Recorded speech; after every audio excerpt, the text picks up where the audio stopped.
Donc aujourd'hui, un commentaire sur une vidéo que beaucoup connaissent, qui est assez célèbre, hein, c'est la fameuse vidéo du rabbin Twitou, dans laquelle il se réjouit par avance d'un carnage que feraient les musulmans des Européens. Donc selon lui, les musulmans viendraient nous égorger et ce serait une juste punition pour tout le mal qu'on aurait fait aux Juifs. Voilà. Alors qu'est-ce qu'on peut penser de ça?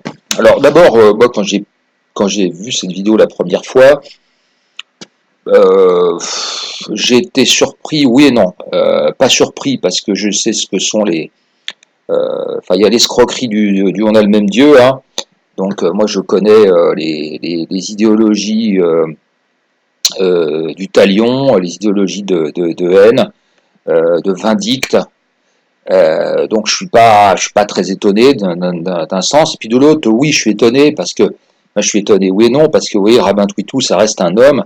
Et il y a un moment, au bout d'années de taquilla, je sais pas comment ça se dit en hébreu, taquilla, de ruse, le vernis craque il dit ce qu'il pense, quoi, tout simplement. Hein. De toute façon, il y a de nombreuses conférences rabbiniques, hein, sur tous ces espèces de délire mystique sur Gog et Magog. Hein. C'est effroyable. C'est effroyable. En France, on a tendance à être extrêmement respectueux et même en admiration devant les rabbins, leur savoir. Je crois que, enfin moi, vous savez, qui suis pas du tout un idolâtre. Moi, je vois d'abord, faut savoir il y a des hommes, et je pense que le pape, c'est avant tout un homme. Je ne déifie pas le pape et je ne vais pas non plus déifier un rabbin, hein, quel qu'il soit. Donc moi, je crois que c'est un bonhomme avec tous ses défauts, tous ses vices, et en l'occurrence, c'est un petit monsieur. J'ose espérer qu'il y a des rabbins, je veux croire qu'il y a des rabbins un peu plus sages que ça, je ne sais pas, enfin bon. Bref, enfin, il représente un courant qui n'est pas négligeable, hein, puisque de toute façon, on essaie d'éduquer une certaine fraction de la jeunesse juive dans cette espèce de ressentiment.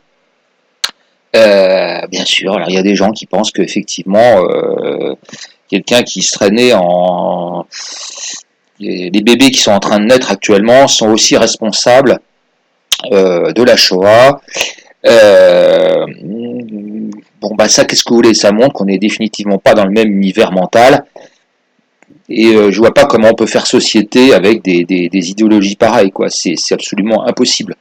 Là, on est dans une forme de mysticisme malsain, qui est complètement, qui est mortifère, oui, je répète mortifère, une idéologie mortifère, avec ce Twitou, et donc voilà. Alors après, moi j'en reviens toujours, je vous indique toujours comment garder la boussole, hein. Quand j'ai un être humain en face de moi, quel qu'il soit, et je me dis, qui sert-il? Quel maître sert-il? Bon, lui, clairement, il sert, je ne sais pas ce qu'il pense de lui, mais pour moi, il sert le dieu du mal. Il sert Satan. Voilà, tout simplement. Donc, pour moi, j'ai vite catalogué l'individu. Il n'y en a pas pour. Moi, j'ai pas besoin de me replonger dans des textes à n'en plus finir. Vous savez, toute cette espèce de mythomanie, là, de se plonger dans des textes, chercher, analyser les chiffres, les lettres, les machins, les symboles. Là, on est dans une mythomanie complètement mortifère et délirante. Parce qu'on est aussi dans le délire mystique. Hein. Faut arrêter au niveau des religions. Il y a un moment, faut quand même arrêter les choses, quoi. Il y a l'âme humaine, quand même, c'est quelque chose qui est important. Et heureusement que beaucoup d'êtres humains sont sages, quelle que soit leur religion. Sinon, avec des individus pareils, vous imaginez le chaos que ce serait.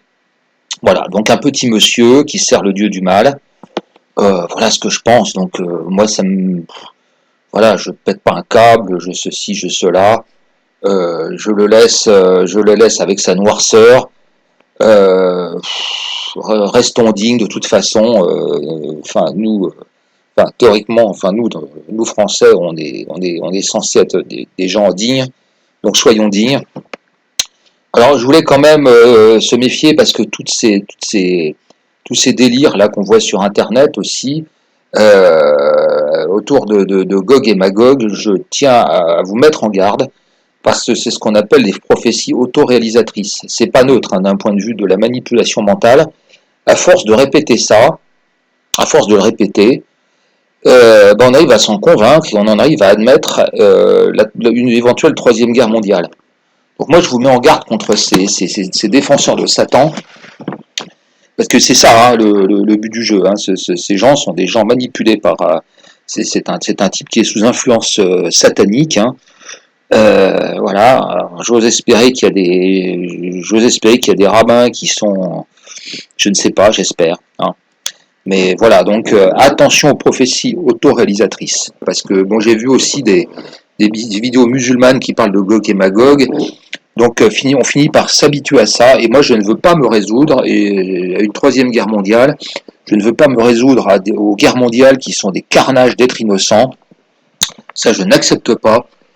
Je veux que les agents de Satan soient punis, qu'ils aient la punition qu'ils méritent. Que les mauvaises gens aient la punition qu'ils méritent, mais on n'a pas à persécuter, châtier ou faire périr en holocauste des innocents. Ça, c'est inadmissible. Voilà. Donc, voilà ce que j'avais à dire sur cette célèbre vidéo.